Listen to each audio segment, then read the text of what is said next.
श्रीमच्छंकर भगवत्पादरचितं लक्ष्मीनृसिंह पंचरत्नम्। त्वत्प्रभुजीव प्रियमिच्छसि चेन्नरहरिपूजां कुरु सततम्। प्रतिबिम्बालङ्कृतिधृतिकुशलो बिम्बालङ्कृतिमातनुते। चेतो भृङ्गभ्रमसि वृथा भवमरुभूमौ विरसायाम्।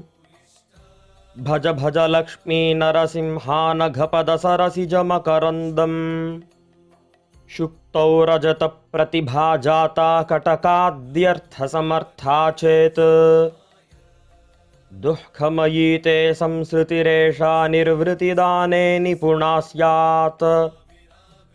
चेतो भृङ्गभ्रमसि वृथा भवमरुभूमौ विरसायाम्। भज भज लक्ष्मी नरसिंहानघपदसरसिजमकरन्दम्। आकृतिसाम्याच्छाल्मलिकुसुमे स्थलनलिनत्वभ्रममकरोः।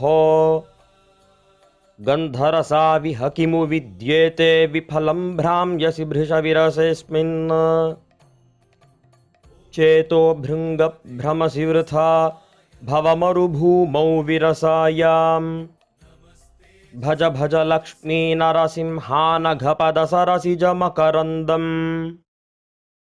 स्रक्चन्दनवनितादीन् विषयान् सुखदान् मत्वा तत्र विहरसे। गन्धफलीसदृशाननुते मे भोगानन्तरदुःखकृतस्युः।